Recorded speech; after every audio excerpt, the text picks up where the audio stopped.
This is Rebecca Lowe, or Rebecca Lua, if you listen to Suboptimal Radio, and you are listening to Men in Blazers on the NBC Sports Network. It's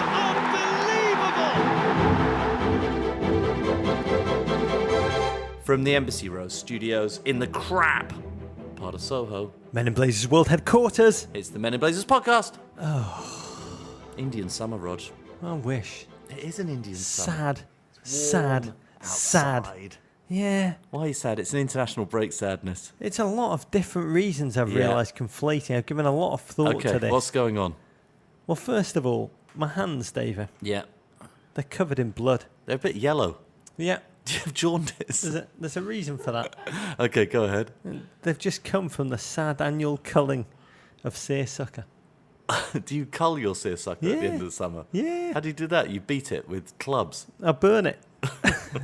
I round it all up in a big You mound. round it up. I'm not quite sure the rules of seersucker, so I'm quite strict Yeah. with the ridding it from my wardrobe Yeah. stipulation. All I know is we're forbidden from wearing it again till Memorial Day. Yeah. But no one, Davo, Mm-hmm. no one can explain why to me. And I just find it frightening because we live in this great country, this wonderful bastion of democracy and freedom. Yeah. And to me, this no seersucker, it just smacks of fashion tyranny. No, we need standards, Rog. There must be some lines between the wardrobe one wears from one season to another. I don't just need rules. Yeah. I need meaning. See, I must say, though, your point, though, would be taken if we're in Los Angeles. Los Angeles always confused me. I loved it that the day after Labor Day, girls in Los Angeles started wearing sweaters and scarves because they were desperate to wear full wardrobe in 85-degree weather. They're so desperate to have seasons. And they, girls, Yeah. currently in Los Angeles listening to us, Yeah. in your woolies, Oh, I love it. I bet, like me, you're counting down the 265 days until Yeah. Memorial Day 2017, Uh-huh. whilst hurriedly summoning your tweed supplies back from storage. But I'm also sad, That was for Dave. you, by the way, GFOP Ruth Caruso in Los Angeles. Go ahead. This was meant to be the stealth summer of soccer. Yeah. Do you remember when we were excited about it all? Oh, my God. I'm It's all so been a tired bit- of it. It's all been a bit crap. I don't know whether I'm tired of the summer of soccer or I've just realised I've just reached the capacity in myself for football. I need to be... Something's got to happen for me to reignite my love of football. Last night came a little bit close. There was something there. I felt something, Rog. The Mexico-Honduras game. Yeah. But it was I got to tell you, I need something more exciting to bring me back to life because this summer of soccer has gone on way too long. I mean, the Copa Centenario Anniversario Centenario. Centenario. A little bit half-assed, if we're being honest, wasn't it? Yeah, it was awful. Most of the teams didn't care. Sorry, it was awful. Yeah, officially. Yeah. And the United States, I mean, oddly enough, they progressed to Jurgen's semi-final target, Yeah. which when he made it first clear that was where we were going to head, seemed like he was trolling us, trolling the entire nation. Yeah. But then that feeble exit against Lionel Messi Uh-huh. and Argentina just made all of the progress made feel half empty. Euro 2016. Oh, it was crap. Other than Iceland, other than that, it Wales. was pretty crap. And their Cruyff Portugal wonder. won the whole thing. And then in Euro, in the World Cup qualifying this week, lose 2-0 to Switzerland in their opening game. It's Yeah. just crap. Let's just Rog. say the quality was crap and Portugal was symbolically appropriate victors. And David, And those mint green uniforms, I just still haven't gotten over those, Rog. the Olympics. Yeah. It's meant to be the perfect champagne coda to a summer in which the game's profile had just grown irrevocably stronger on our shores. Irrevocably. Yeah. I like that word. We're meant to defend the women's gold. Yeah. What happened? Well, we didn't. Stunned. Lost to a bunch of cowards. Yeah. Which is a euphemism for the organised, tenacious Swedes Yeah. in the quarterfinals. As you know, I'm not pro-Sweden, Rog. With Hope Solo's Zika tweets, fumbles on the field and post-match comments. That was quite the trifecta. That's almost a John Terry hat-trick. Yeah. Those are the iconic memories left amidst the flotsam and jetsam of the summer, Davo. And then the Premier League season starts, Rog. And you're just getting into it again. You're just believing. You're getting into your fantasy. You're getting used to all these big new stars. You're getting excited about these new managers. And thwomp, the entire momentum is killed by the international break. Premier League withdrawal. Yeah. Oh, it was bad, Davo. It was bad. It's like a visit to the sloth of despond. I don't use that phrase I enough. like it. The sloth of despond. It's good. Well, you might not use it enough, but you feel it a lot. I think I am the Yeah, sloth of I despond. think you are. Very true. I felt like Barb in the Upside Down. I realise football, it is akin to life's meaning for me. This is what I've realised in the past 2 weeks, Davey. Football, it is life's meaning to me. And the games are like stepping stones that lie ahead and keep me going. And the international break just is that period of time when those stepping stones are just too far apart. And you have to jump. And you know you're going to miss. And your Stan Smiths are going to get wet. Yeah, anyway, I'm going back to the UK this week, Rog. This weekend, we're going to go and see some championship football on Saturday. I'm going to go down to Craven Cottage and see Fulham play Birmingham. Maybe that will reignite, right? Championship football, JW, that will reignite my love of the game. The passion of all that is good. But let's leap into it. Head first, blindly, truly, madly, deeply. The international break, or as GFOP at AndersonMT09 tweeted us, the international break. What it would be like if the NFL took week 2 off so the players could go home and play in a local flag football game. I feel like the US would win the World Cup. We got a packed show, Rog. We're going to wildly overreact to the US men's national team's World Cup qualifying wins against Trinidad, Tobago, St. Vincent and the Grenadines, Rog. 4 games in 2 matches. We're going to celebrate the House of Pies' accession to the throne and talk Big Sam's first England win. It was a fix. And we mark the Premier League's return by speaking with a 20-year-old who went from Santa Cruz to Sunderland, the one and only Lynden Gooch. Plus, we recap the transfer window's comings and goings and preview the Premier League scriptwriter's answer to the Battle of the Bastards, Jose versus Pep. To the football, Rog, let's crack open a Guinness. You're going for the Guinness draft, the black can with the gold top. I'm still, because it's still warm outside, Rog, I'm still looking for Guinness's beer of summer. It is the Guinness Blonde, their American lager. You're technically not allowed to drink that again until Memorial Day.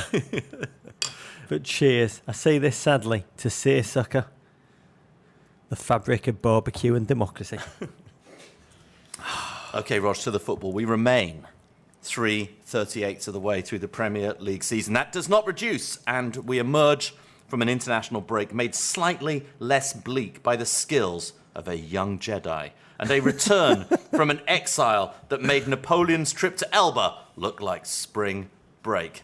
The US men's national team is through to the hex, Rog, after 2 mood-changing wins in their last pair of games in CONCACAF's World Cup qualifying semi-final round. The 4-0 win Tuesday night against mighty Trinidad and Tobago in Jacksonville, and Friday's 6-0 demolition of St. Vincent and the Grenadines. Take that, Vinchy Heat! Yes, set up a clash with Mexico November 11th in Columbus, Ohio to open the hex. But before we get to that, let's hop in the George Michael sports machine and head back to that cricket pitch in St. Vincent and / or the Grenadines and relive the throng of storylines that have turned US fans' frowns upside down. Fuck-a-chow. Oh, this game, Davo.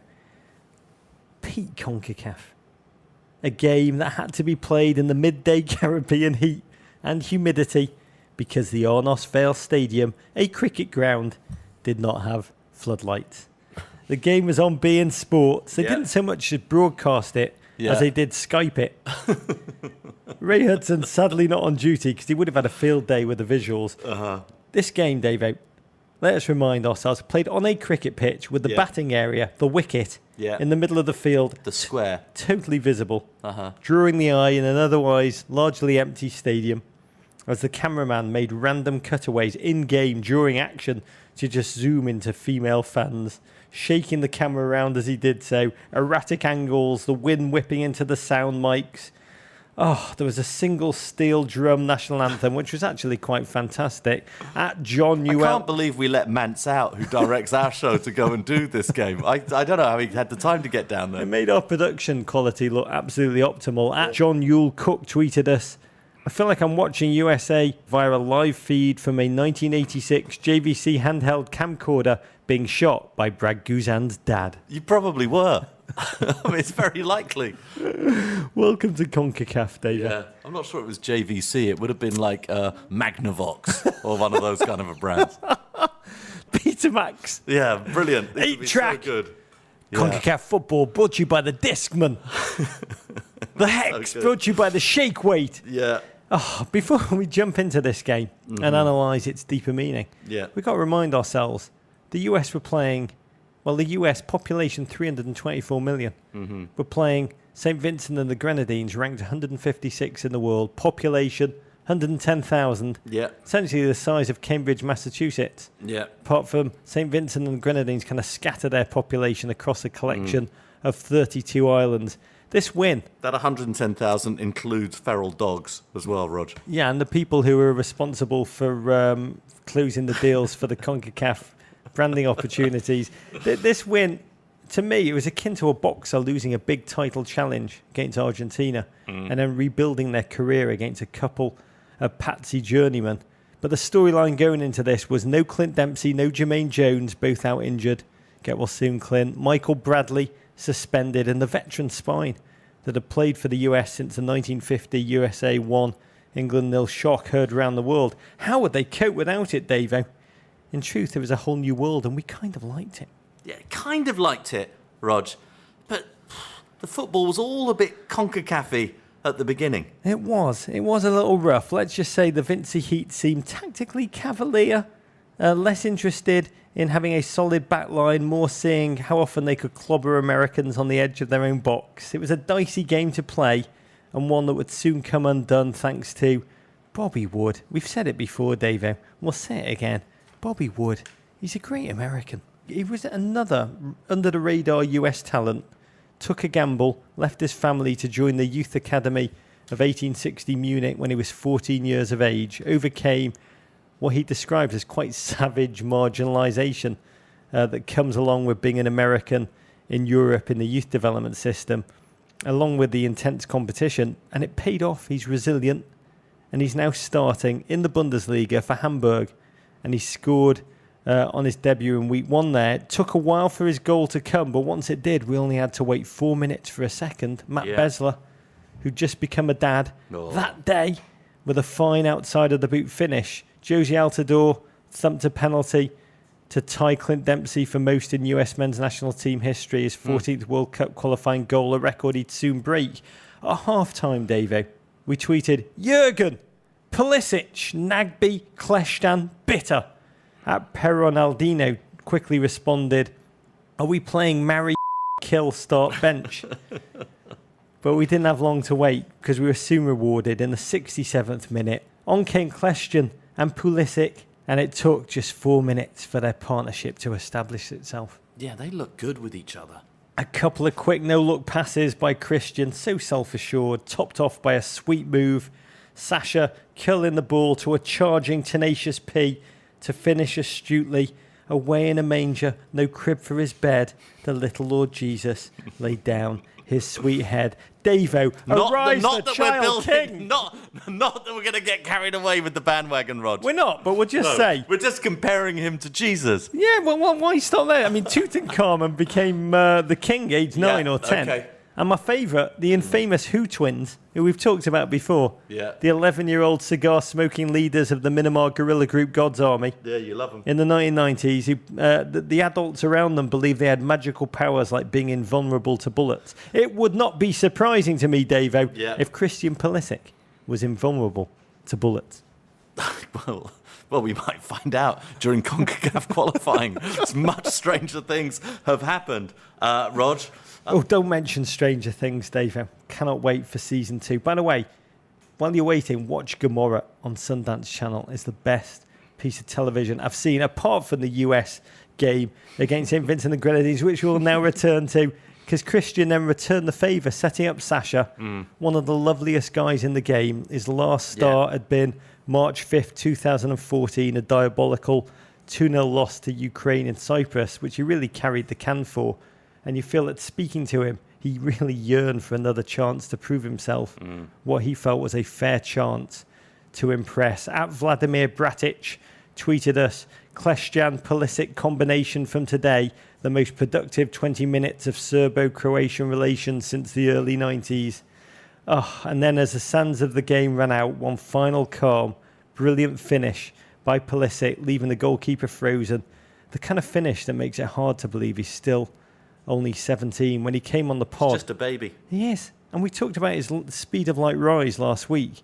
I asked him if he ever felt doubt, Davo, and he dismissed the question with an ironclad self-belief that you talk about elite athletes having. Yeah. Separates the talented tennis player. You don't have time for doubt.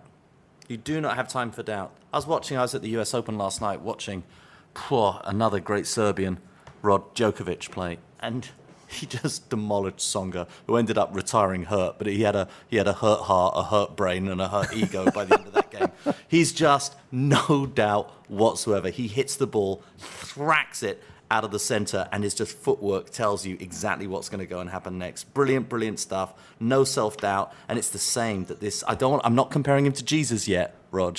But he's got the same. Right. Tutankhamun's fine. Yeah. He's got exactly the same quality. And he's got so much skill that even the curse of Rog can't bring him down. Yet. I'll say this, Davo. The opposition, subpar. And they had 2 goals ruled off for offside, which could have been game changers. The field conditions, a joke. But by the final whistle, Davo, the Christian Pulisic hype train, it was already up to 11. What do we make of this hype at that point, Davo, before the Trinidad and Tobago game? I don't think it's a lot different, frankly, between the two things. These are Trinidad and Tobago, obviously a better team than St. Vincent and the Grenadines. But this is what I'll say in the plus column. You can only play against the team put against you. We've seen plenty of international teams struggle against minnowy opposition. And one thing that you need in your international career is you need a good start. So you don't go sort of 7-8 games and you haven't scored yet, and it's a problem. He came right out of the gates. He has come right out of the gates with fantastic performances. I think the link up with Klestjan is really, really significant. I think the fact that there is a somewhat resurgent, dare I say it, Josie Altidore playing up top, there's a combination of those 3 guys with Bobby Wood coming in as well, scoring goals. It's very, very good timing for him, and you can build on this. And we're going to see them play against better opposition very, very quickly. November 11th Cuba and New Zealand are coming up very fast. But on one hand, I was telling myself, I can remember the wonder goal that 17-year-old Juan Agudelo scored in 2010 against South Africa on his debut. I think it was in the 85th minute, and he's now a squad player for the New England Revolution. On the other hand, part of me is just saying, I think the USA are going to win the 2018 World Cup, Dave. With this Pulisic, Klestjan, Jordan Morris, Lynden Gooch, whatever. I'll say the drum beat at the end of this game for Pulisic thrashed at 128 beats per minute. You mentioned something about the opposition, Dave, and you can only play the opposition that is before you. And I do want to take a quick detour. I kept trying to ask myself after this game, what can we learn about the US from such a triumph? That their team can stroll onto a scrubby rec field anywhere in the world and get their business done. That's great. And yes, the great thing about being in CONCACAF is that we always qualify for the World Cup. We made it to the last 7. But I keep thinking in 2005, Australia, a similarly developing football culture, moved from the Oceania region, where they played the likes of American Samoa, Cook Islands and New Caledonia, and they moved to the more competitive Asian Confederation to find tougher opposition, become a better team in the long term, have higher exposure games and make more money. And I can't help but feeling, David, the US, they should start to play in the South American region. Well, they'll only do it if Mexico moves south as well, Rog. And I don't think change when it comes to FIFA and CONCACAF seems very, very hard to orchestrate. Just think about it. CONMEBOL, packed with powerhouses, Brazil, Argentina, Chile, Uruguay, Colombia, Paraguay, Ecuador, box office for fans in America. I mean, you wouldn't see the empty Jacksonville Stadium for home games like we did last night. And a massive regular challenge for our players that can only sharpen their ability on the field. I must say, I do think that this pre-hex is a complete and utter waste of time. It's a complete waste of time. I'd much rather see 10 teams, an opening round, and see 10 teams going to qualifying, looking a bit more like CONMEBOL qualifying than this ridiculous pre-hex round. I couldn't agree more. This doesn't do anybody any good, apart from, I guess, a legacy of when CONCACAF was organised solely for the benefit of the manufacturers of brown manila envelopes. Yeah, exactly. But okay, flash forward, Rog, in the George Michael sports machine to last night, Jacksonville, Florida, Rog, US men's national team, 4, Trinidad and Tobago, Rog, 0. And this was something slightly different. Yeah, it was. Mostly because it was on Fox. Who marketed the game as Road to Russia, which sounds like a forthcoming Edward Snowden biopic. 68th ranked Trinidad and Tobago. Wild decision by the US on this one not to play the game on a cricket pitch. Yeah. Just so unCONCACAF. Played it on a empty-ish NFL stadium. Instead, 6 new starters. There is that cricket pitch in Florida, Rog. Some guy was hearing about it this weekend. Some massive multi-millionaire has built a massive cricket pitch and stadium, like ready to house international cricket citizen. in Florida. I know. He intentionally built the cricket field solely to host the United States men's national team. That'd be in good. CONCACAF. Oh, I love it. It's the In future. Fort Lauderdale or somewhere. Oh, let's go. Dad, play all our home games there from now on. Be brilliant. 6 new starters from the previous game, including Tim Howard. We've got to talk about the goalkeeper situation. This Tim Howard, Brad Guzan duel, Davo, it's not a good look for a football team. To me, it's essentially a vote of no confidence in Brad Guzan. With this sort of youth movement happening and these new faces hitting the team at the front, it's almost like this is a squad with 2 halves. There's what's going on in the sort of the midfield and at the front, and then what's going on at the back. And the fact that we're still talking about Tim Howard and Brad Guzan is, I don't know, it's retro. All I'll say is chopping and changing your goalkeepers. Each of them have different strengths, ability to command their penalty areas. It just unsettles the hell out of a backline. And this piece of flapping skin needs to be healed quickly or stagnate like a self-inflicted wound. But let's talk about the other new faces. Steve Birnbaum, Jewish Messi, mighty Sasha Kleshtan getting the start, Littlefinger, and most wondrously of all, Tenacious P, Christian Pulisic, who became the youngest US player to start in a qualifier, 17 years, 353 days. God, when I think what I was doing at his age, that he's missing out on by being a pro footballer, I feel sorry for him. He'll never put the hard work I did into making out with my pillow. Never. That's too much. I mean, I think sometimes the age thing gets overplayed.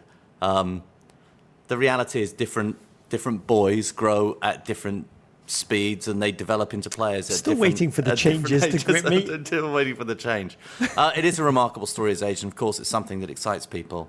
He's a player of such maturity and such intelligence at this age. I almost think his age has got nothing to do with it. But would you have started him?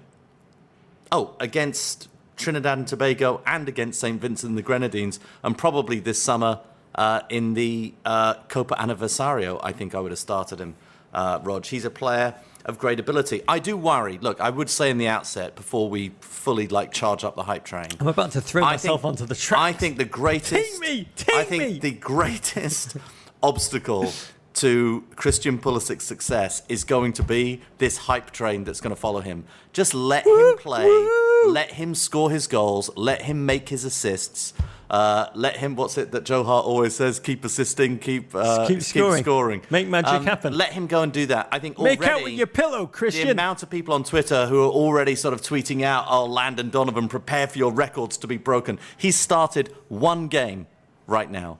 Let's let him establish his law on the pitch, on the field, on the cricket pitch, Rog.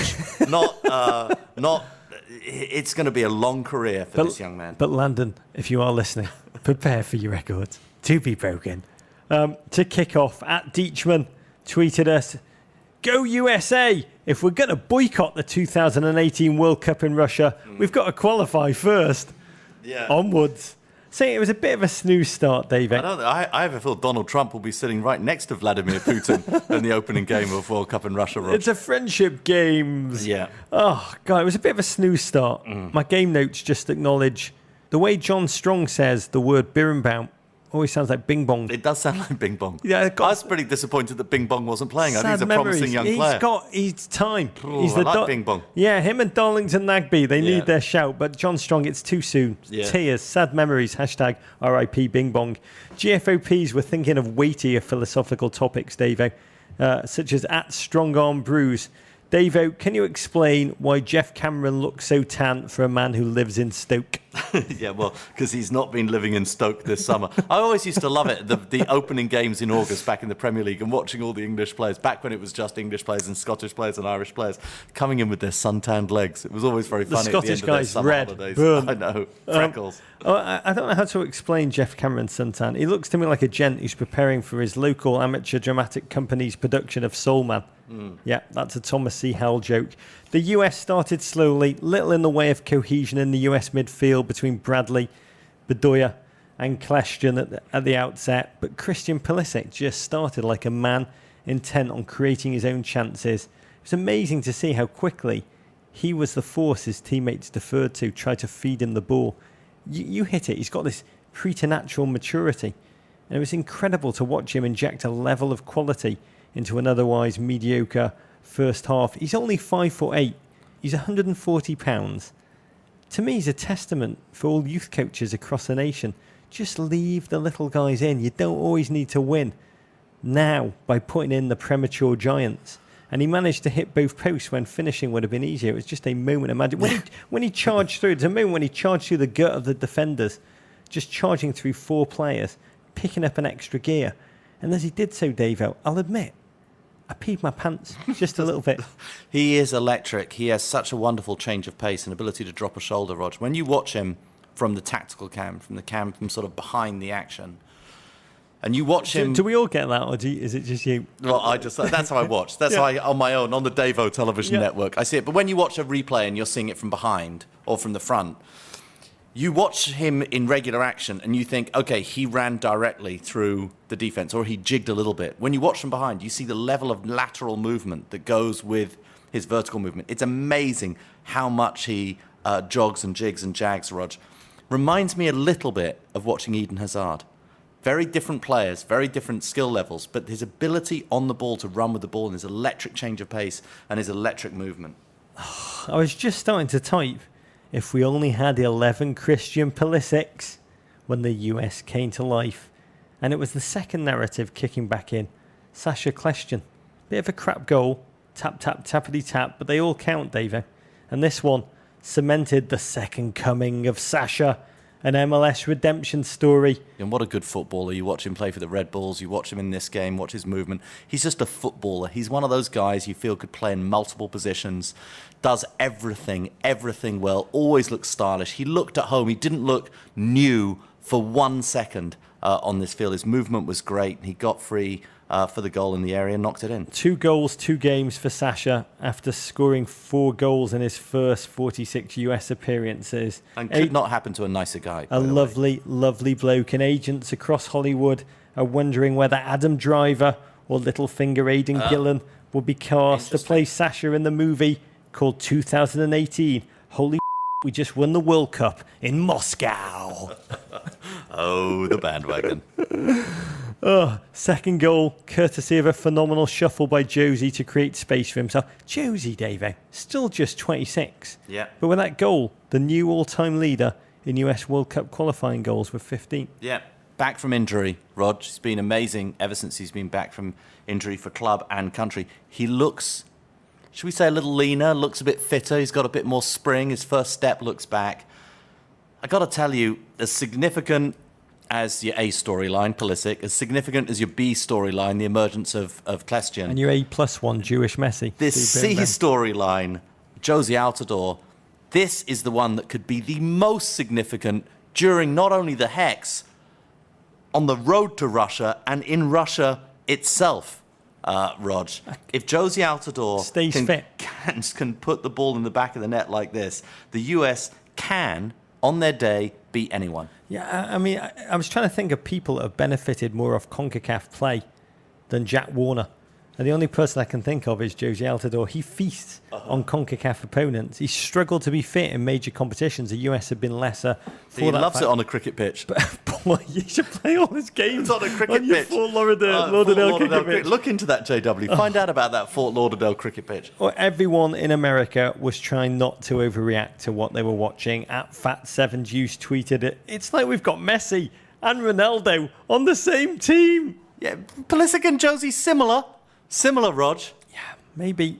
there'll be a museum to Josie in his hometown one day, just like the one that Ronaldo has charitably built for himself. I mean, in truth, again, TNT had a couple of great chances in the second half that we've kind of brushed under the carpet. They shanked or mishit them. The scoreline could have been closer at a critical point. Let's not talk about those, because this was a night of so many great storylines. One that was lost and shouldn't be, but will be, was 21-year-old Paul Arriola of Club Tijuana. I'll say it again, Paul Arriola, and then I will move on and not make any comment whatsoever. Our minds were beginning to wander. Pulisic was buzzing. Sasha reborn. Josie fit, active, hungry. We weren't even playing Lynden Gooch as an act of mercy. It's all starting to click, Davo. Vladimir Putin, just hand over that trophy right now, Davo. For me, Rog, though, that third goal, that run down the left wing by Pulisic, that was everything. You know, if you are in any way a doubter that this guy is going to be that good, watch that third goal. That is a ball which 95 times out of 100 does not beat the goalkeeper or the first or the second or the third defender, or is like hit so quickly across the goal that no one can tap it in. It was so perfectly conceived, that ball, and so perfectly executed. It just was special. He has vision, and he has a perfection of execution. A perfection of execution. See Raz if you want to see the opposite of a perfection of execution. It is a perfect execution. It is beautiful to watch. Elite athletes have that. It comes from purposeful practice, Rog, which comes from confidence and an entire lack of self-doubt. God, it was good to see. He is possibly the most exciting young American talent in sport since Kobe Bryant came out of Lower Merion, Lil Romeo committed to USC, or Tatum O'Neal found a groove with the Bad News Bears. What I love about him is his confidence, David. How unfazed he seems. How locked in. And then I remember he's just 17. I mean, he is bar mitzvah age, kind of, in that zone. His body is still changing. We got no idea how it's going to hold up to the wear and tear and grind of elite football. I mean, Aaron Johansson, I spoke to him after the season in which he'd participated in like 60-plus games during Alkmaar's deep run into the Europa League. And he said his body was physically just not used to it. Yeah. It took an age to recover. But for all the creativity, tenacity, the work ethic, the cutting edge Pulisic showed last night, I think the most important thing that he did was offer a sense of optimism, a narrative-changing sense of optimism for the US men's national team and its future, especially post that damp squib of a Copa loss to Argentina. I mean, if you look at the flow of the last cycle, Pulisic is a sign that Jurgen's willing to start to mix things up. I mean, he knows now, we've got ample evidence, Dave, out how far we're going to get with our Orozcos, our Chandlers, our Wandos. Some new blood, players untainted by past disappointment, can empower the US to play the only way they can to progress, which is something that you talk about a lot. Yeah. Playing without fear. Yeah, have got to play without fear. Look, we've had the same three standards forever. Who's going to score the goals?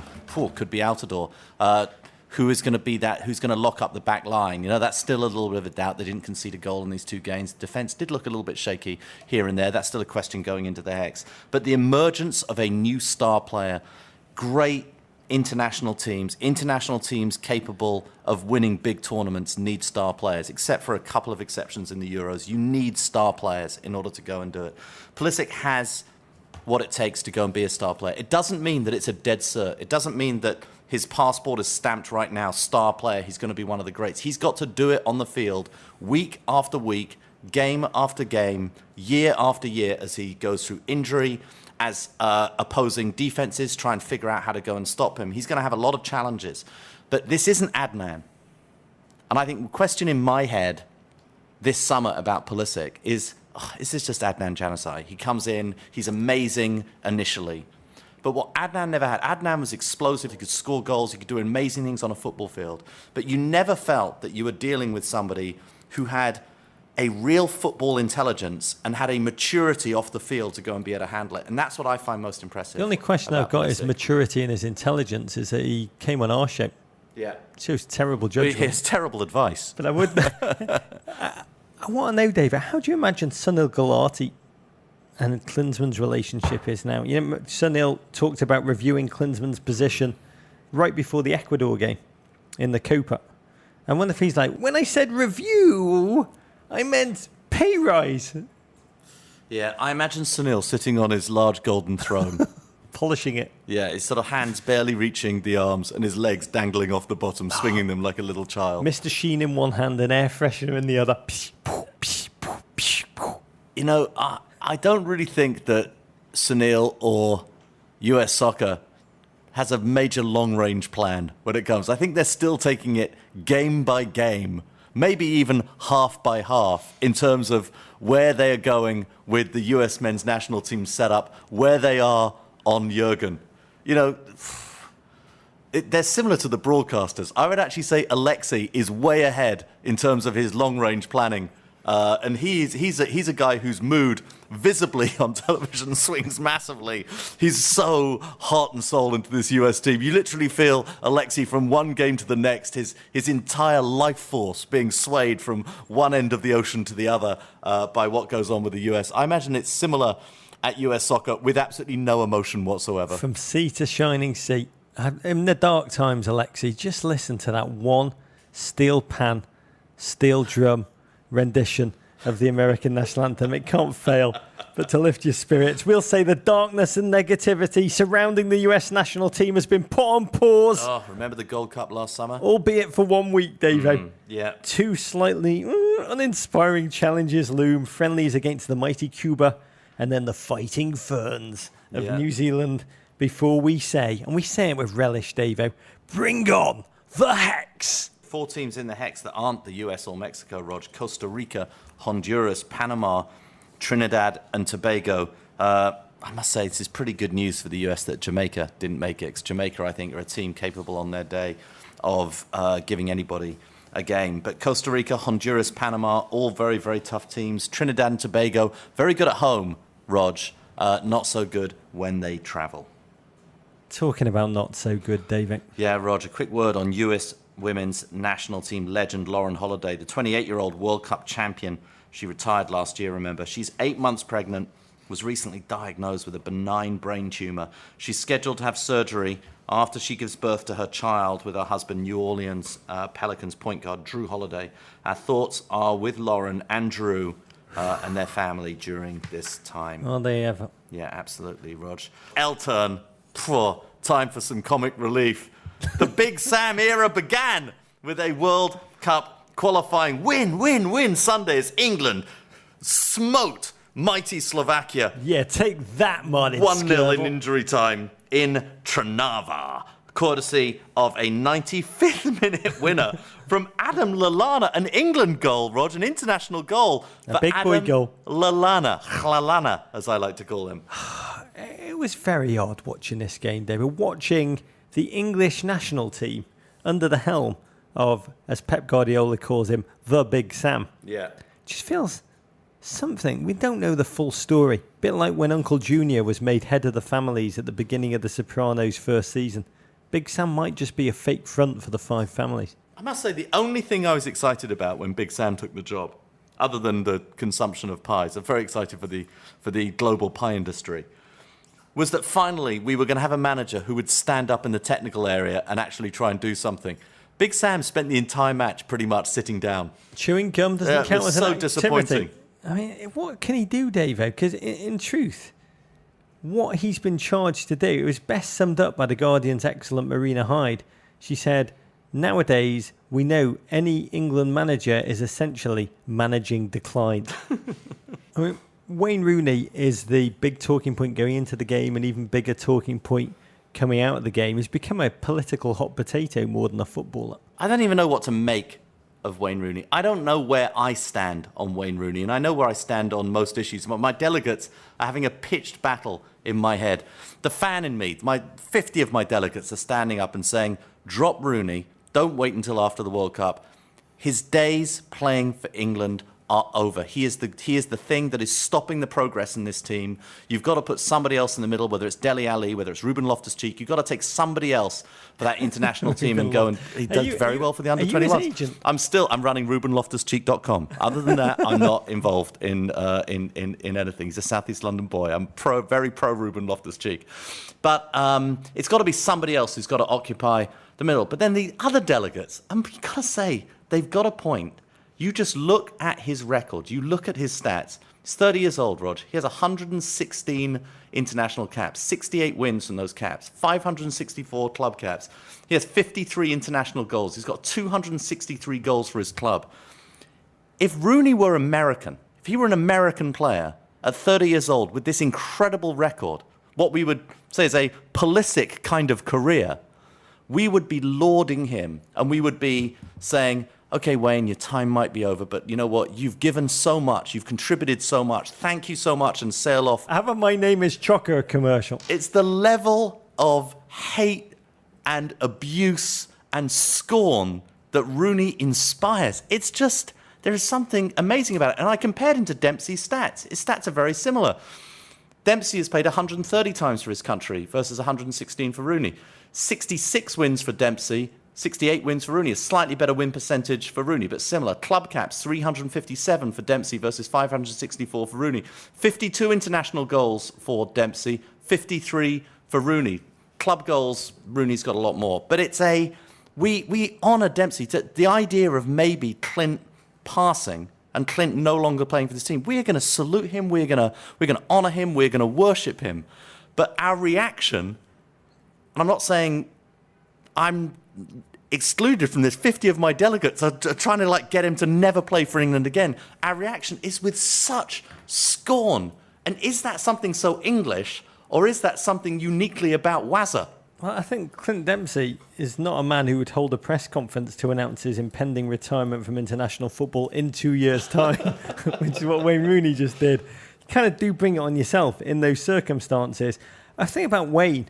I think about Totti for Italy, or Raul for Spain, or in a lesser way, 2014 Lynden Donovan for the United States team, a once dominant player who is undoubtedly in decline. And the shadow they cast on the team outstrips what as a player is contributed on the field, and he gets jammed into the side out of position. The English collective may play better, more unencumbered, undistracted, cohesive football without him, Davey. I mean, God, Marcus Rashford, that hat-trick on his debut again. What a debut player, fully under 21s. At Haggard Rum wanted to know, does Marcus Rashford actually know that he's English? It wasn't just, that game was remarkable, Rog, because it wasn't just Rashford's hat-trick, which was extraordinary, Rog. 3 goals in 42 minutes. And scoring at will from anywhere. He just was wonderful, wonderful, wonderful finishing. But the entire performance of that team, James Ward-Prowse, wonderful set-piece delivery. A certain young player from South East London named Ruben Loftus-Cheek, just controlling from the middle. Another Visit young Chelsea player, com. Nathaniel Chaloba, Rog, playing very, very well. It was just a wonderful performance. So much more enjoyable to watch that football than watching the England men's national team. I'll just say about Marcus Rashford, I don't think he knows he's English. I don't think he knows anything apart from the joy of playing football and the joy of scoring goals. Yeah. We've got to wait till he first kisses a girl, see how he reacts to that before we proclaim him the saviour. Yeah. But I did love the Daily Mail report that England manager Sam Allardyce was watching Rashford and was seen mouthing, "Well done, boy." And that's a direct quote. "Well done, boy," from the "Well done, boy," from the stands. Oh my lord! Which makes Allardyce, makes him seem like a Charles Dickens character, like Mr. Bumble, the cruel, pompous beadle of the poorhouse in Oliver. God, he's fearless, though, Marcus Rashford. Well, let's see what Rashford can do against Malta in England's next game. They like it up and at 'em. One other score of note, Kosovo, who 25 years after their footballers rebelled against ruling Yugoslavia, were recognised by FIFA and empowered to play their historic first ever World Cup qualifier against Finland. Game was 1-1, which was truly remarkable when you realise that Kosovo only had 5 of their players previously been capped by Albania, given clearance by FIFA to switch nationality just 7 hours before kickoff. It's going to be interesting watching Kosovo. They're like the Hull of UEFA, Rog. But they've got so many potential players, Davey. There's a ton of Swiss or Albanian players with Kosovan heritage. Adnan including. Right? Yeah, Zerdan Shaqiri, Granit Xhaka, Valon Barami, Lorik Cana, and Adnan, who chose ultimately to play for Belgium. It will be very interesting to see how many of them apply for that switch. Interesting. God, how good would Yugoslavia? If they could all patch it up, those former republics of Yugoslavia, they would be an unbelievable football team. Come on, lads, patch Rog, it up. What could be bigger than football? I know, nothing, Rog. Okay, the Premier League returns this weekend, what? Rog. The Premier League. I vaguely remember it. The thing with the cat. The thing with the cat, Rog. I vaguely remember happy memories. The first round of matches since the summer transfer window slammed shut. So we're celebrating some new friends and sitting shiver for others. There was an odd window, David. Yeah. I mean, so many returns. They say things work in threes. First, Pogba came back to United. Then David Luiz returned to Chelsea, and we'll chat more about that in a minute. I spent 24 hours just living and dying that Stevie Naismith or Tony Hibbert were going to be coming back into my loving arms. It was not to be. Deadline day is such a weird day. What happened with Hibbo in the window? I missed the Hibbo news. You obviously don't subscribe to Trout Fanciers Monthly. What's Hibbo doing? Is Hibbo retired from football? Is he no longer playing? Hibbo's working reception at Embassy He Road can't now. even make He's Ipswich. He's in the packaging. Hibbo, surely Ipswich can do something with Hibbo. Hibbo, if you're out there, just be Yeah. in touch. We'll do a pod special that only I'll listen to. It's such a weird day, the transfer deadline day. I mean, you start with such optimism. It feels like the Knights of the Vale are about to send the cavalry. And then you spend hours decoding cryptic Instagrams from the players, wondering when players follow or defollow new club or their old club, whether they mean it or whether they've just hit it by accident. Watching Arsenal fans burn their Riyad Mahrez jerseys. And then the window shuts, and I just find myself in front of the television in the recovery position, which is just an average Wednesday night at the Bennett House. But it was interesting, this one. The drain from La Liga, mid-level players going for big money, recycled players like Christian Benteke, Yannick Bolasie, Andre Ayew going for 20 to 30 million, kind of like Timothy Mozgov money. And European teams doing business like taxi drivers in Eastern European airports just hiking up their prices when they hear an English accent, which in truth, I think made this transfer window a little more constipated than it would have been. But who did the transfer window best, David? Well, tough to say until we see the results of the game. I would say that Chelsea had a pretty good window. David Luiz selling him for 50 million, bringing him back for 32, Rog.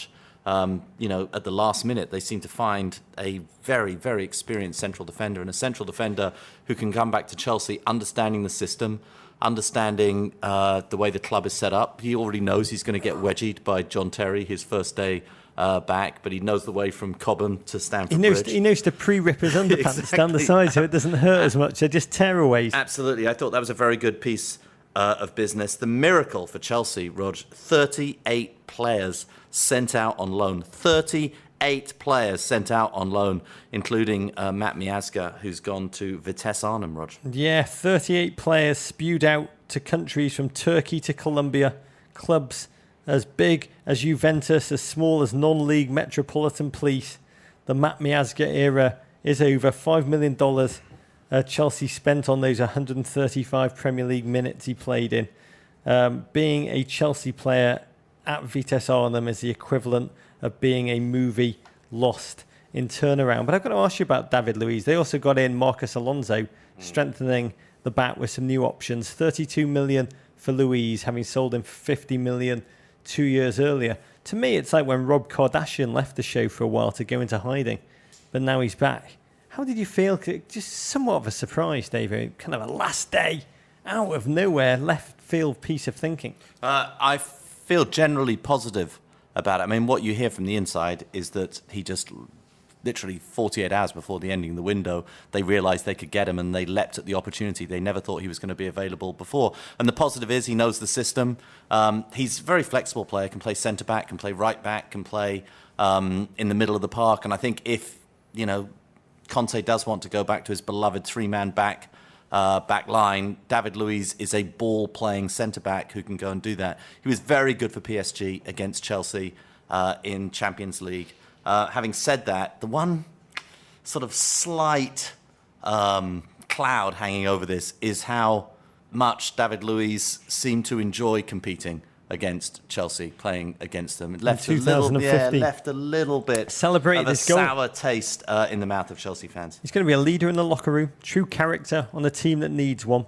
He's unbesmirched by last season's Stranger Things episode of a season. He can play Premier League football. He's not the most tactically astute player. I mean, watching him play, it's like watching a mad scientist. It's like watching Dr. Emmett Brown play at the back for Chelsea. There will be foibles. And I guess Conte is hoping that Kante can be an insurance policy against those foibles, David. Yeah, without a doubt. But there aren't many great centre-backs, Premier League quality centre-backs around in the league, people with the combination of the physical strength and the speed to go and play that position. So I feel pretty good about it. Most exciting transfer at Manchester City, Rog. Joe Hart, loaned to Torino. Watching him arrive in Torino for a season-long loan, it's like watching a bad remake of Tom Selleck in Mr. Baseball. I'm trying to think of an American equivalent that kind of captured the enormity of this move by Pep. And producer Evan reminded me that in 2004, the Red Sox hired Theo Epstein as general manager. One of his first acts was to trade away hometown hero Nomar, five-time All-Star. Epstein was pilloried. He became known as the loneliest man in Boston right after he made that trade. But the Sox went on to win their first championship within 86 years. I say this for Joe Hart, David. It is a brave move. There's not many English football cosmopolitan game, but English players, they don't travel well. Turin would be a lovely place to live, though, Rog. Up near the Dolomites, you can go skiing, Rog. Wonderful food, wonderful auto culture, nice opera house. When I think of Turin, I think of Juventus. Yeah, he probably thought he was going to Juventus. And the apocryphal, allegedly, but I think it probably is true, of Ian Rush, the great Liverpool goal machine who went to Juventus in the 1980s. And this pretty well captures how parochial British players were and still are. He moved to Juventus, lasted one season before returning to England. And they asked him why he didn't settle in Italy, why he hated it there. And he said, it was like living in a foreign country. Yeah, it was, weirdly. We'll see. We'll see how Joe Hart enjoys it there. Arsenal, Rog. Oh, my favourite. This is probably my favourite move of the entire transfer window, Rog. It's given me hours of enjoyment, and I think will give us enjoyment for the rest of the season. Little Jack Wilshere, Rog, loaned to Bournemouth. Season-long loan, his career trajectory following that of Adam Sandler and Vince Vaughn before him. So he suffered 11 major injuries since 2011, managed just 141 minutes of Premier League football last season. Injuries taking a mental toll. I mean, it's undoubted he was better as a teenager than he is now, unsure of what his body can and can't do. What do you make of this move, David, from an Arsene Wenger perspective? Well, look, from a business point of view, it's very clear. Jack Wilshere is on very high wages.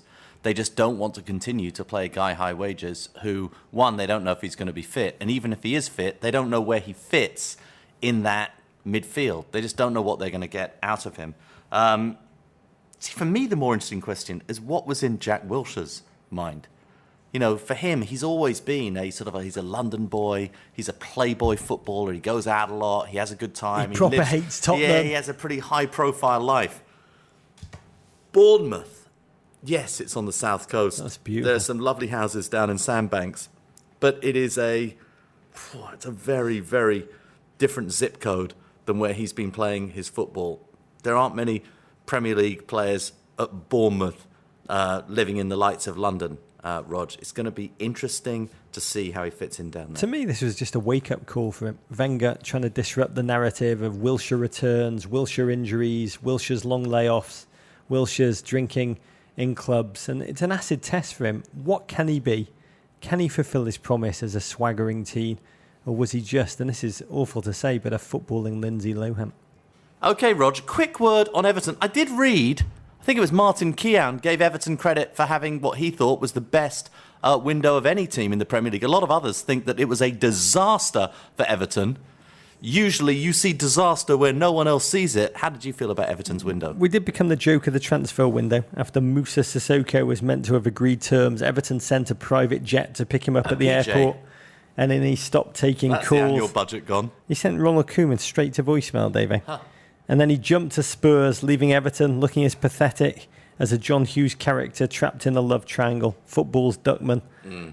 having to watch Molly Ringwald make out with Andrew McCarthy. I've got to say, I was relieved we didn't get him, because to me, Spurs less signed Sissoko, more got caught up in an eBay bidding war where you just bid and bid and bid and forget what you're actually bidding for. Yeah. And I've got a feeling buyer's remorse is sure to follow. For me, the transfer window... He was amazing at the Euros. He was terrible last season. Yeah, when he wants a new deal. Yeah. When he doesn't want a new deal. By the way, talking about Everton, the only sad thing was they were flinging money around. I'm upset they didn't spend 50 million on the bid for Dax McCarty. But best transfer window, probably United. A Pogba, a Zlatan, perhaps most dominant of all in the long term, Bailly. But you got to look at Newcastle getting 90 million for three of the midfielders, Sissoko, Wijnaldum and Townsend, from a team that was relegated, and think, wow, that is like Gorka being sold to Univision for 135 mil. Okay, the return of the Premier League. With that comes the return of our Togger Perfect 11 Fantasy Football League. And the big news, we've made some progress on the patch that we're going to be giving to the GFOP with the high score every week. Roger. Yeah, well, it's the first draft, David. Yeah. Yeah, I don't think he's given me too much hair on this patch. It's going back to the workshop. So there hasn't been much progress. I love playing this Togger game. Yeah. I've got to be honest, it's added a whole new dimension to my football watching ritual. Yeah. At the weekend, Guinness, football, Twitter, and now maniacally checking my Togger league place to see how far behind JW I am. Yeah, exactly. Started Alexis, Tony V, De Bruyne, David Silva, Hazard, and absolutely battered all of us last week, David. Yeah. Got to take him down. My Brad Guzan-led team just couldn't compete. Yeah, JW, I think when you're a fan of a team, I think you've got to play a certain number of those players in your fantasy team. I think it's important. And I feel like JW, he needs to play a few Ipswich Town players in the Premier League fantasy, and we'll see how that works out for you, JW. It's easy to sign up. Just download the Togga, Togga app on your phone. Choose the 11 players you think will do the best that week and play against and almost certainly beat me and Rog. I can't recommend this game enough, David. I think these Togger guys are really onto something. They've taken the joy of fantasy soccer, melded the more nuanced American sense of fantasy statistics with a low barrier to entry and a long, sadly for me, long road to mastery. They're looking to raise $2 million in a round of funding. And if any GFOP... Got that in my pocket right now. That's our $1 million contract. If any GFOP VCs or investors are listening, I'd just say do it. Take a look at the interface. It's a magnificent interface. So simple. Okay, Rod, speaking of fantasy football, our guest today has been a staple of your fantasy team in the first few weeks of the season. A little earlier, you spoke with Lynden Gooch. Our guest today is the breakout American star of this young Premier League season. In the age of YouTube highlight reels and unrelenting hype machines, the 20-year-old managed to go about his business quietly like a young warrior hero on an epic odyssey from his hometown of Santa Cruz, California, through the punishing grind of English football's youth development system on his way to the Premier League promised land. On the eve of this season, Sunderland manager David Moyes tapped him to start the team's opener against Pep Guardiola's Manchester City, and he's not looked back. We welcome to the pod, joining us from Sunderland, where he's preparing for Monday's clash with Everton Football Club, the one and only Mr. Lynden Gooch. Thank you. Thanks for that. Cheers. Oh, thanks for coming on. I've got to say, Lynden, when we told our listeners you were going to jump on the pod, we were inundated with questions from Californian surfers worried about your ability to keep catching waves in Sunderland. At no what asked. Do you prefer the waves at Roca Beach or at Santa Cruz? Well, they're a bit different. I think Roca Beach is a bit more stormy than Santa Cruz, to be honest. You've gone there to focus on your football. And what a joy it's been to watch you play in the Premier League this season. An American who's worked so hard to create a chance for himself and then grab that opportunity with both hands. You're a remarkable player to watch, technically blessed. You're able to create. I mean, a fascinating, unique set of traits for an American. I read that your dad, English-born Santa Cruz coach Paul Gooch, wanted you to stand out, so at a very early age, he taught you to beat defenders one-on-one. He always wanted me to be a skillful player who had played with loads of flair and just played with happiness and go out and express myself, and that's what I've just tried to do. But of course, you've got to work hard as well. It's not all about that. I think there's a lot of players that have amazing abilities, but they just don't have the same attitude and mentality to stick through the tough times, really. How much of it is technical, Lynden, and how much of it is just mental tenacity in the face of adversity? I think obviously you need to have that technical ability to be able to play with both feet, and but a lot of it does come down to your mentality. I think there's a lot of players that go in and out of big clubs that don't quite make it, but they have the traits, but they're lacking, I think, that bit of mentality and strength to keep going, to try and really prove that you're good enough. You first connected to Sunderland when you were playing for the Santa Cruz Breakers. You went over to try things out in Sunderland as a 10-year-old, and in your first game, you scored a hat-trick in 27 minutes against Leeds United. Did you feel like you were some character in the Goal movie, like Santiago Munez? That's funny. I've seen that film a few times. It's magnificent. Yeah, except it's about the Geordies, unfortunately. But we'll not mention that one again. But no, I just went over as a 10-year-old with a centre of excellence that was going from San Jose, and I just tried to do what I do best and score goals and create opportunities, and I was lucky enough that I did that very quickly in the first game and caught the eye of all the coaches and all the staff. You joined Sunderland on a full-time basis June 2012, signing a professional contract the moment you turned 17. Question from one of our listeners at Handsome Pizza. They want to know, Lynden, what's the biggest difference between the things you did back then in practice with the youth team in Sunderland as opposed to your experience in the United States? Going full-time is obviously a big step, whereas in the States you may train 3 times a week at the most and then play on the weekends, whereas here I'm training 5 days a week and play on a Saturday. So I think that constant repetition of practice and training every day, and training at a very high level as well. Like back in the States, I was probably the best player on my team, and I'm not saying that because I'm like big-headed or anything, but that's how it was. And whereas here, you're playing with players that are the same level as you, and you have to compete with them to get that one chance to develop and become a first-team player. So I think that's the biggest thing for me, is going full-time and competing with players that are as good as you every single day.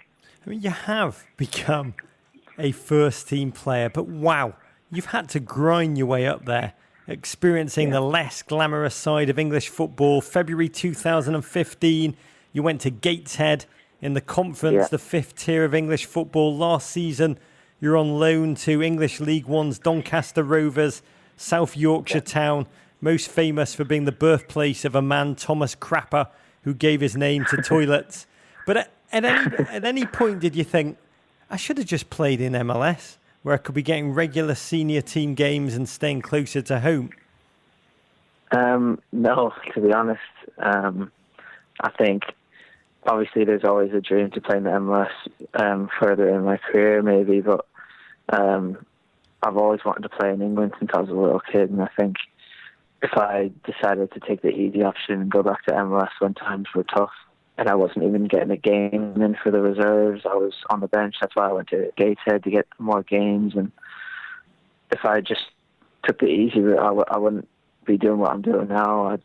I'd possibly be playing the MLS, I don't know, but that was always my goal, and I didn't want to give up on that at all. I wanted to always play in the Premier League since I was a little kid, and I'm just glad that I am strong mentally and I was able to just grind that out. Let's fast forward to you fulfilling the dream that you had from when you were a little kid. The Friday before the first game of this Premier League season, Sunderland poised to play Manchester City, mighty Manchester City, and their new manager, David Moyes, announces that you, Lynden Gooch of Santa Cruz, California, are going to start. Take us back there. Yeah. Can you paint the scene? Where were you? How did you find out you were starting? And how did you feel inside when you heard your name called? It was just towards the end of training. We just had a little young versus old game and between the squad. And then he said, right, I'm going to read the team out for tomorrow and we'll go and do some set pieces. And then the rest of the lads that aren't starting can go and do some finishing with the goalkeeper. So I just thought, I'll be going over with the goalkeepers and doing a bit of extra finishing after training. And all of a sudden my name was read out and I couldn't believe it. It was quite a surreal feeling to actually hear my name. And I just looked around all the squad and a few of the guys just said, yeah, you're playing. And I just couldn't believe it. I was just trying to stay calm, really. Were you nervous? Were you excited? Were you steely focused? What was the emotion? I was more excited. I think I just thought, oh, I'm making my Premier League debut tomorrow. That's the only thing that went through my head. Like, I just thought, wow, first game of the season against Man City as well. I did not see it coming. That was something that just completely took me by surprise, and I think took obviously a lot of people by surprise. So it was just an amazing feeling. I just wanted to stay calm and just focus on playing my game. The way David Moyes speaks, he pronounced Adnan Januzaj like Lynden Gooch, so there may have been a moment of confusion. But when you realised it was you, did you sleep well the night before? Yeah, I slept fine actually, which was quite a surprise to everyone. I think even all the staff asked me, "Oh, how you feeling? How you feeling?" I'm like, "I'm fine." Like for some reason I wasn't nervous. I slept fine. I just tried to stay as calm as possible and just try and listen to the senior pros that were giving me advice. And that's all I did, really. What was it like in the tunnel for you mentally as you're braced to go on? You're standing there. They make you stand there forever. What was going through your head there? All I was thinking was just work hard and leave everything out on the pitch. And that's what I did. I was very focused, very determined to obviously impress the manager first and foremost, to make sure that he made the right decision and that I can compete at that level. Because I always believed that I was good enough, but it was whether I took my opportunity, and I think I did that. I mean, it was a fascinating game to watch. Not just your performance, which was fantastic. The team themselves really stepped up against the likes of Kun Aguero, David Silva, Raz Sterling. I mean, you're still so young. You're still such a raw product, but you're now a fixture in the Premier League locker room where you always dreamt you would be. Mentally, do you try and project a cocksure kind of I belong here confidence, or do you think a lot about what you need to improve on all the time? Yeah, I always thought I belonged. Even last season when I was in and around the first team training every day, I could see that I was as good or better than people that were in the squad. And even now that I'm playing, I know I still need to keep improving. I know I still need to get better, of course. You know, that's what I need to do. And I'm a young player, and hopefully I can do that under this manager, because he believes in me and he wants me to do well and he wants me to improve as well. We've got to quickly talk about the international level, Lynden. There was no place for you in this month's squad for the World Cup qualifiers, but Jurgen Klinsmann did tell the media that he's been in touch with you. What was his message? He just said well done for what I've achieved, and just telling me to keep working hard and make sure I stay in the team and continue to get minutes on the pitch. And he was just very complimentary, to be honest, just telling me I've done really well and just to keep going and keep working hard. Next month, the United States play a pair of friendlies against Cuba and New Zealand. Are you going to be sitting by the phone the day the squads are announced? We'll see what happens. I mean, obviously, it would be a great achievement to play for the US men's national team. I think, obviously, I've played at youth levels as well, and it was a major honour. And of course, this would be an amazing moment for me. That would just top off the start of the season. But I'm just trying to focus on Sunderland. I've only made 3 starts in the Premier League, and I want to keep playing and making sure that I'm playing every week for this club. You have been capped by the US at junior level. You've also been capped by Ireland at the under-18s. You've got close ties to England. Your dad, a great Californian soccer coach, is from there. Yeah. You've come of age. You can tell by your accent. You've come of age in England. Yeah, I know. You were snubbed by the US for the Under-20 World Cup in 2015. If you're not capped by the US, would you consider a call-up from one of your other possibilities? Yeah, I could never say no. I think Ireland is a part of me. That's where my mother's from, and England's obviously a big part of me. I've lived here for 4 years now, and I've got, obviously my dad's from England. I've got a lot of family over here, so I could never say never. It would be a great honour to play for any 3 of the countries, because that's what I'm made of. That's what made me who I am, and I could never say never. But when you see Christian Pulisic doing it at the World Cup qualifiers, scoring age 17 in the US jersey, there's a little part of you thinking, me and him, World Cup 2018. Yeah, of course. That's all. I think if you don't have that hunger and thoughts in your mind, then I don't think you're gonna do it. You're not gonna achieve those things, and I think that would be amazing. I think everyone growing up would love to play in a World Cup, and that would be amazing. God, it would be amazing, and I know I'm not alone amongst our listeners in saying that. But as you said, back to Sunderland, it is a tough city. I was last in Sunderland filming with Josie Altidore. What a city! Yeah. I mean, I had some great barn cakes. I visited a fantastic chip shop, Coleman's. But it's a tough place. I mean, a tough place. If I'd grown up where you'd grown up, I would definitely get culture shock. I'd definitely feel homesick. DeAndre Yedlin was there. He's now not there. You've talked about how mentally tough you have to be to prosper in the Premier League. And Sunderland it's not London. It's not one of the places that most of our listeners are familiar with. What do you do when you get lonely there in hard times? I think the main thing for me, I was just trying to be in and around my teammates, especially the ones that lived away from home as well. There's quite a few of us in the youth team from Ireland and other places in England. So I think we all looked after each other and just tried to keep each other company and make sure we were all happy together, because we were all going through the same things. Although I was obviously a lot further away, we were still going through the same things. A lot of young talent there. Adnan Janishai, Donald Love, Duncan Watmore. Who are you closest with on the team? There's a lot of young players in and around the squad. I've got obviously a lot of friends that haven't broke through yet, so I'm very close to them. But I also try and just learn from Jermaine Defoe. To be honest, I'm around him a lot, always trying to learn from him, take in his experience. He's got unbelievable experience, same with John O'Shea and Lee Cattermole as well. Just being around the senior players is just amazing, and they're amazing pros, and they want to look after the young players coming through as well, so it really helps. It's been a slow start to the season. 3 games in, 1 point.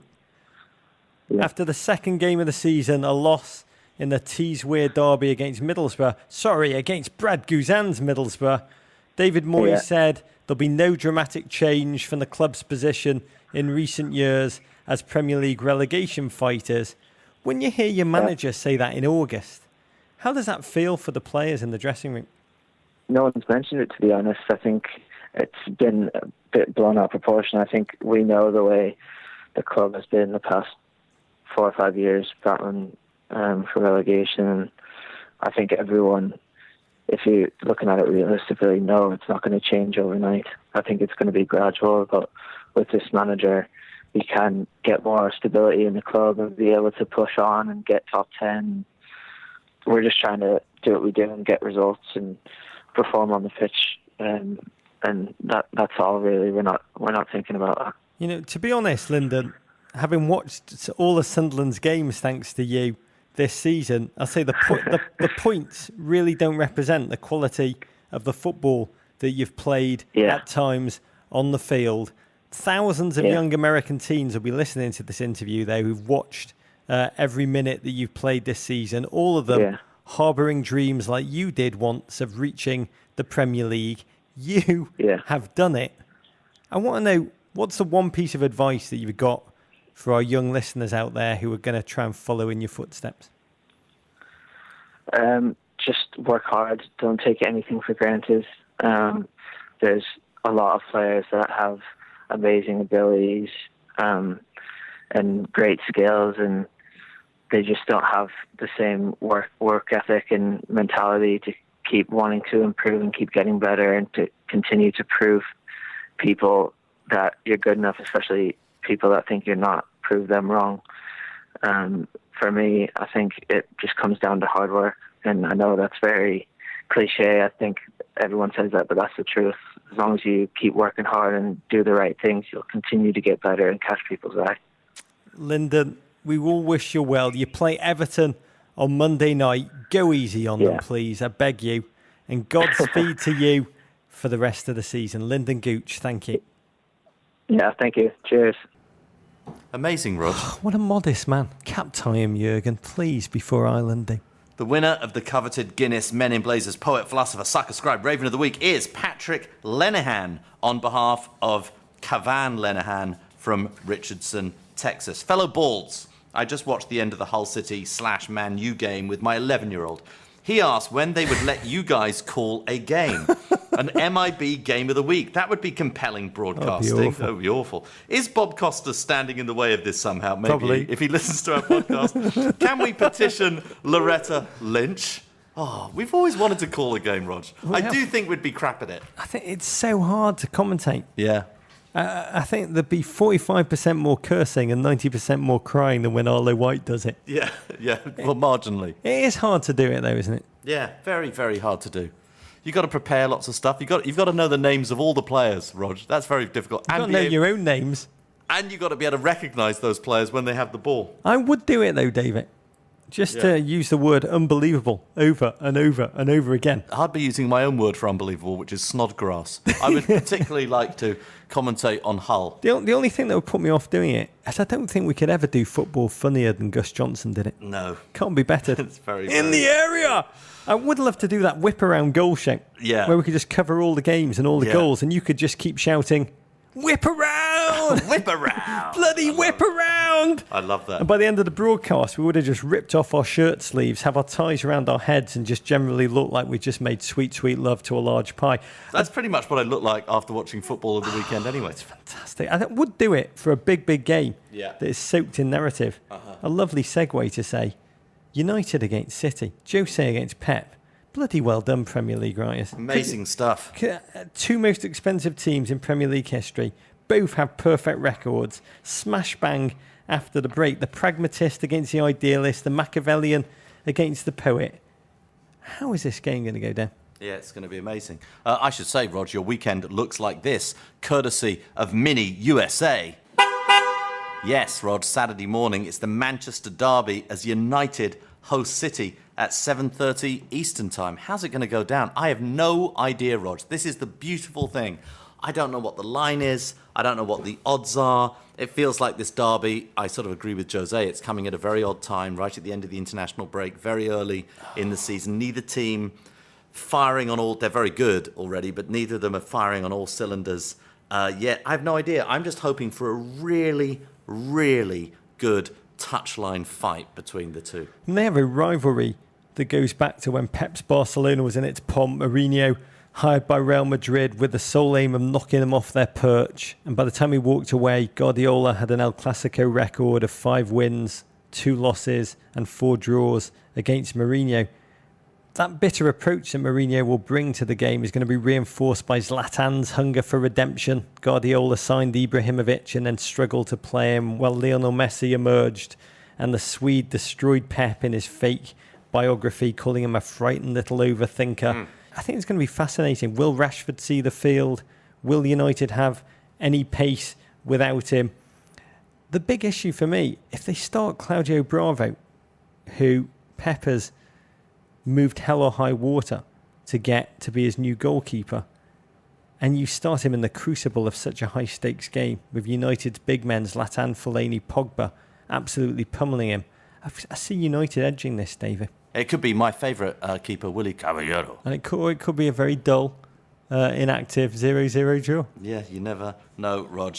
Later, after that game, it's Liverpool versus Leicester at 12:30 p.m. Eastern Time. And on Sunday, Chelsea visit Swansea City, Rog, at 11 a.m.